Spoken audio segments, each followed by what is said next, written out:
ओम शांति। 12 अप्रैल 2026 प्रातः मुरली अव्यक्त बाप दादा।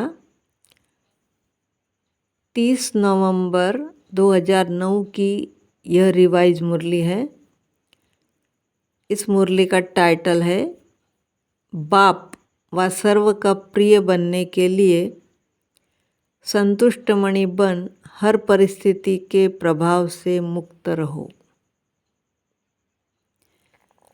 सबसे बड़े ते बड़ी स्थिति है ही संतुष्टता। सदा संतुष्ट सभी को प्रिय लगते हैं। बाप को तो प्रिय है ही। सदा संतुष्ट वही रह सकता है जिसको सर्व प्राप्तियां है। प्राप्तियों का आधार संतुष्टता है। इसीलिए ऐसी आत्माएं सर्व ब्राह्मण आत्माओं को प्रिय है। सर्व प्राप्तियां अर्थात सदा संतुष्ट। संतुष्ट आत्मा का वायुमंडल में भी प्रभाव पड़ता है और सर्व प्राप्तियां है परमात्मा की देन। परमात्मा बाप द्वारा सर्व शक्तियाँ, सर्व गुण, सर्व खजाने प्राप्त की हुई आत्मा सदा संतुष्ट रहती है। संतुष्ट आत्मा की स्थिति सदा प्रगतिशील रहती है। परिस्थिति संतुष्ट आत्मा के ऊपर प्रभाव नहीं डाल सकती, क्योंकि जहाँ संतुष्टता है वहाँ सर्व शक्तियाँ, सर्व गुण स्वतः ही आते हैं। एक संतुष्टता अनेक गुणों को अपना लेती है। संतुष्ट आत्मा सदा सर्व के बाप के समीप और समान स्थिति में रहती है।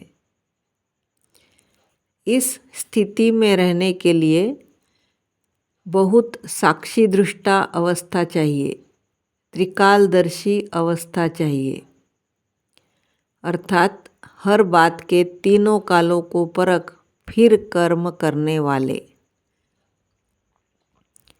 इसके लिए दो बातें आवश्यक है। वह दो बातें हैं संबंध और संपत्ति। संबंध भी अविनाशी और संपत्ति भी अविनाशी। वह प्राप्त होता है अविनाशी बाप द्वारा। बाप की हर बच्चे में शुभ आशा है कि हर बच्चा सदा विजयी बन बाप को अपना विजय का स्वरूप दिखावे। बाप दादा हर बच्चे को सदा यही वरदान देते हैं, सदा योगी भव, पवित्र भव।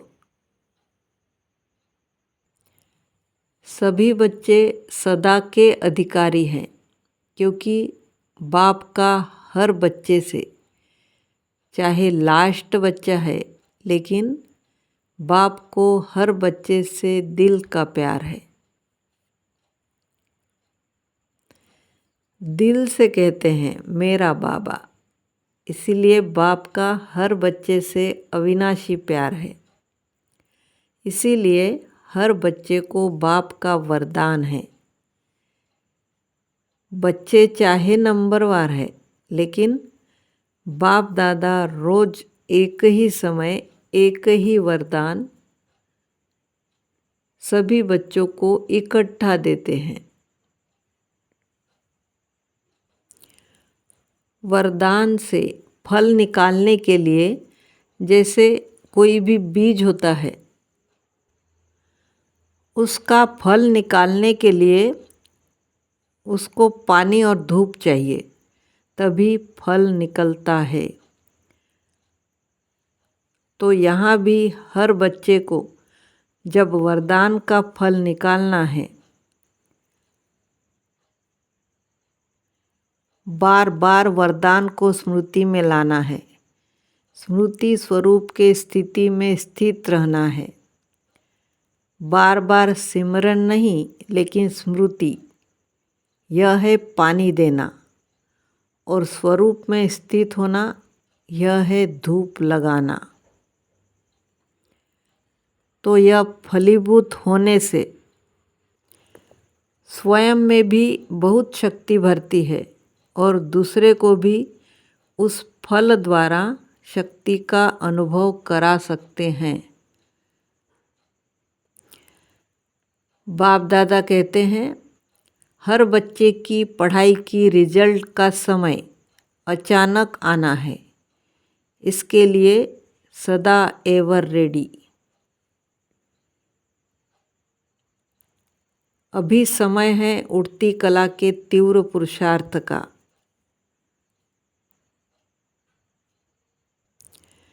बाप दादा ने कहा है कि सेकंड में बिंदी अर्थात फुल स्टॉप लगाना है।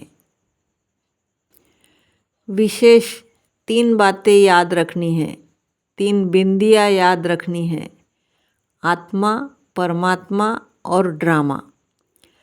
3 ही समय पर कार्य में लगा सकते हैं, क्योंकि ऐसे समय पर सर्वशक्तियों का खजाना आवश्यक है और मास्टर सर्वशक्तिमान वह है जो जिस समय जिस शक्ति को ऑर्डर करे वह हाजिर हो जाए।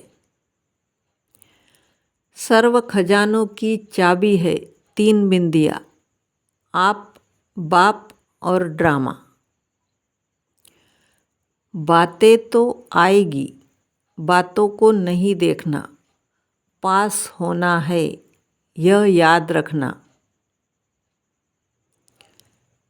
चलते चलते कहाँ कहाँ माया अलबेलेपन और आलस्य में ले आती है।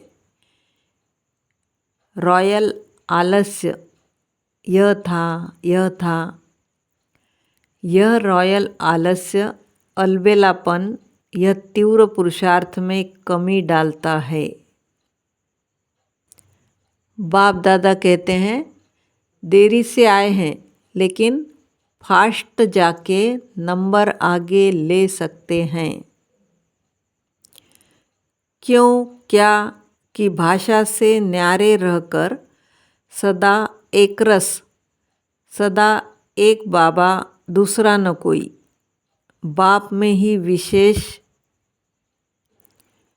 जीवन के 3 संबंध, बाप, शिक्षक, सतगुरु अनुभव करना है। बाप से वर्षा, टीचर से पढ़ाई का वर्षा और सतगुरु से वरदानों का वर्षा प्राप्त करना है।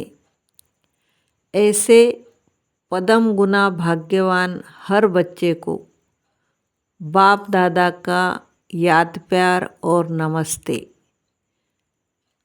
हम रूहानी बच्चों की रूहानी माता पिता बाप दादा को याद प्यार, गुड मॉर्निंग और नमस्ते। शुक्रिया बाबा, शुक्रिया। वरदान, बाप के हाथ और साथ की स्मृति से मुश्किल को सहज बनाने वाले बेफिक्र व निश्चिंत भव। जैसे किसी बड़े के हाथ में हाथ होता है तो स्थिति बेफिक्र व निश्चिंत रहती है। ऐसे हर कर्म में यही समझना चाहिए कि बाप दादा मेरे साथ भी है और हमारे इस अलौकिक जीवन का हाथ उनके हाथ में है, अर्थात जीवन उनके हवाले हैं, तो जिम्मेवारी भी उनकी हो जाती है। सभी बोझ बाप के ऊपर रख अपने को हल्का करना है। स्लोगन है, पुरुषार्थ में सच्चाई हो तो बाप दादा की एक्स्ट्रा मदद का अनुभव करेंगे। अव्यक्त इशारे, महान बनने के लिए मधुरता और नम्रता का गुण धारण करो। अगर आपसे कोई टक्कर लेता है तो आप उसे अपने स्नेह का पानी दो। आप अपने मधुरता और नम्रता के गुण को नहीं छोड़ो। नम्रता की ड्रेस पहन कर रहो। यह नम्रता ही कवच है जो सेफ्टी का साधन है। संस्कारों की रास मिलाने का सबसे सहज तरीका है स्वयं नम्रचित्त और मधुरता संपन्न बन जाओ। दूसरे को श्रेष्ठ सीट दे दो। ओम शांति।